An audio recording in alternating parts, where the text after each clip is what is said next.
Hi అండి, అందరికీ నమస్తే. వెల్కమ్ టు పిఎస్ఆర్ వంటిల్లు. ఈరోజు నేను సజ్జబూరల్ని పాకు లేకుండా చాలా టేస్టీగా ఎలా చేసుకోవాలి అనేది ఈ వీడియోతో మీకు షేర్ చేస్తున్నాను. వీడియో ఎక్కడ స్కిప్ చేయకుండా లాస్ట్ వరకు చూడండి. ప్రతి ఒక్కరు కూడా బాగా చేసుకోగలుగుతారు. ఇప్పుడు ప్రాసెస్ ఎలాగో చూద్దాము. ముందుగా నేను ఇక్కడ ఒక గిన్నె తీసుకొని 1/2 కిలో సజ్జలను తీసుకున్నాను. ఈ సజ్జలు తీసుకునేటప్పుడు నాటు సజ్జలు అయి ఉంటే టేస్ట్ బాగుంటాయి.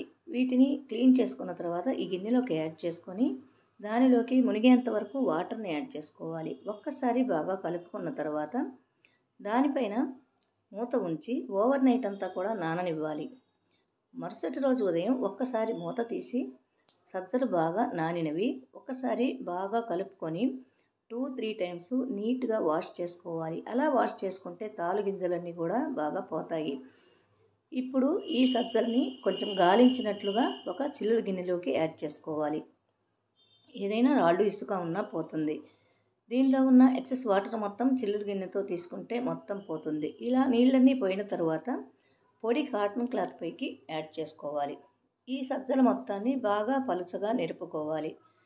మధ్య మధ్యలో కూడా ఇలా పలుచగా నిరుపుకుంటూ ఉన్నట్లయితే మనకు త్వరగా ఆరిపోతాయి. తడి అంతా కూడా సజ్జలన్నీ బాగా ఆరిపోయాయి. ఇప్పుడు ఈ సజ్జలని మనం బయట మిషన్లో వేయించుకోవచ్చు పిండిగా, లేదా కొంచెం కాబట్టి నేను ఇక్కడ మిక్సీలోకి యాడ్ చేస్తున్నాను. ఎక్కువ తీసుకుంటే మాత్రం బయట వేయించుకోవాలి. ఇప్పుడు ఈ మొత్తాన్ని పిండిగా మిక్సీ వేసుకోవాలి. ఫైన్ పౌడర్గా అయితే అవసరం లేదు, కొంచెం బరకగా ఉండాలి సజ్జ పిండి. ఇప్పుడు దీనిలోకి కొంచెం సాల్ట్ని యాడ్ చేసుకొని ఒక్కసారి బాగా కలుపుకొని మరలా మిక్సీ వేసుకోవాలి. సాల్ట్ కంపల్సరిగా వేసుకోవాలి, లేదంటే చేదుగా ఉంటుంది కణరెక్కి. ఇప్పుడు పిండి రెడీ అయింది. ఈ పిండిని ఒక వెడల్పాటి బేసిన్లోకి యాడ్ చేసుకోవాలి. ఈ మొత్తం పిండిని వేడి ఆరిందాక కొంచెం కలుపుకొని నేను 1/2 కిలో సజ్జలను తీసుకున్నాను. వాటికి 1/4 కిలో బెల్లాన్ని తీసుకోవాలి. మనం స్వీట్ తినేదాన్ని బట్టి ఎక్కువ తక్కువలు అడ్జస్ట్ చేసుకోవచ్చు. ఈ బెల్లాన్ని చితగ్గొట్టి ఒక గిన్నెలోకి యాడ్ చేసుకోవాలి. ఇప్పుడు దానిలోకి ఒక 3/4 టీ గ్లాసు వాటర్ని యాడ్ చేసుకోవాలి.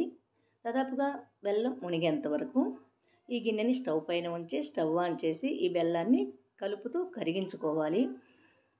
జస్ట్ మనకి బెల్లం మెల్ట్ అయితే చాలు, అంతకన్నా పాకు అవసరం లేదు. ఈ బెల్లం అంతా కూడా కలుపుతూ ఉంటే బాగా ఫాస్ట్గా కరిగిపోతుంది. బెల్లం కరిగింది. ఇప్పుడు స్టవ్ ఆఫ్ చేసి దించి ఈ బెల్లం వాటర్ని మనము రెడీ చేసుకున్న పిండిలోకి స్ట్రెయిన్ చేస్తూ పోయాలి. బెల్లంలో ఏమైనా నలకలుంటే పోతాయి. ఈ వాటర్ని కొంచెం కొంచెంగా యాడ్ చేసుకోవాలి. ముందు కొంచెం యాడ్ చేసుకున్న తర్వాత వేడిగా ఉన్నాయి కాబట్టి స్పూన్తో ఒక్కసారి కలుపుకోవాలి. అలా మరలా ఇంకొంచెం వాటర్ని కూడా యాడ్ చేసుకోవాలి. ఒకేసారి మొత్తంగా వేసుకుంటే మనకి జారయ్యే అవకాశం ఉంటుంది. ఈ విధంగా బెల్లం వాటర్ని సజ్జపిండిలోకి కలుపుకున్న తర్వాత స్పూన్తో బాగా కలిసిన తర్వాత మొత్తం ఒకసారి ఇప్పుడు చెయ్యి పెట్టి బాగా కలుపుకోవాలి. మనము కలుపుకున్నప్పుడు కొంచెం జారుగా ఉన్నా కూడా ఒక 10 నిమిషాలు మూత పెట్టి ఉంచినట్లయితే మనకి కరెక్ట్గా వచ్చేస్తుంది. చూడండి, వీడియోలో చూపిస్తున్నట్లు ముద్ద చేసి బూరెకి సరిపోయేలాగా ఈ కన్సిస్టెన్సీతో ఉంటే మనకి కరెక్ట్గా సరిపోతుంది. నాకు ఇక్కడ తీసుకున్న బెల్లం వాటర్ కూడా సరిపోయింది. ఇప్పుడు స్టవ్ పైన ఒక బాణలి ఉంచి స్టవ్ ఆన్ చేసి దానిలోకి డీప్ ఫ్రైకి సరిపడా ఆయిల్ని యాడ్ చేసుకోవాలి. ఈ ఆయిల్ హీట్ ఎక్కేలోగా ఆయిల్ పేపర్ పైన కొంచెం ఆయిల్ అప్లై చేసుకొని మనం తీసుకున్న సజ్జపిండిని చిన్న చిన్న ముద్దలుగా చేసి బూరెలుగా ఒత్తుకోవాలి. పేపర్కి పట్టినంత వరకు ఒకేసారి ఒత్తుకుంటే సరిపోతుంది. మనం ఒత్తుకునేటప్పుడు మరీ పలుచగా వద్దు, మరీ మందంగా వద్దు, మీడియం సైజులో ఉండేలాగా ఒత్తుకోవాలి. నేను ఒక్కసారి చేసిన ఈ బూరెని మీకు చూపిస్తాను. చూడండి, ఒకసారి మీడియం సైజులో ఉంది, మరీ పలుచగా లేదు, మరీ మందంగా లేదు, మీడియంగా ఉన్నది. ఇప్పుడు ఈటెక్కిన ఆయిల్లోకి ఈ బూరెల్ని ఒక్కొక్కటిగా యాడ్ చేసుకోవాలి. ఇవి మనం జాగ్రత్తగా యాడ్ చేసుకొని మొత్తం పట్టినంత వరకు యాడ్ చేసుకున్న తర్వాత ఫ్లేమ్ మీడియంలోకి అడ్జస్ట్ చేసుకొని ఒక్కొక్కటి కాలుతూ పొంగుతూ పైకి తేలుతుంది కాలాక, అప్పుడు జాగ్రత్తగా టర్న్ చేసుకొని రెండో వైపు కూడా కాల్చుకోవాలి. చూడండి ఎంత చక్కగా పొంగుతున్నాయో. మనము నానబెట్టి చేస్తాం కాబట్టి పిండి సజ్జబూరెలు చాలా బాగా వస్తాయి. ఇప్పుడు ఈ మిగిలిన పిండినంతటిని కూడా బ్యాచ్ల వైజ్గా ఈ విధంగా సజ్జబూరెల్ని చేసేసుకోవచ్చు. ఎంతో టేస్టీ అయిన సజ్జబూరలు రెడీ అయినవి. చాలా సింపుల్గా చేసాం కదా సజ్జబూరని మనం.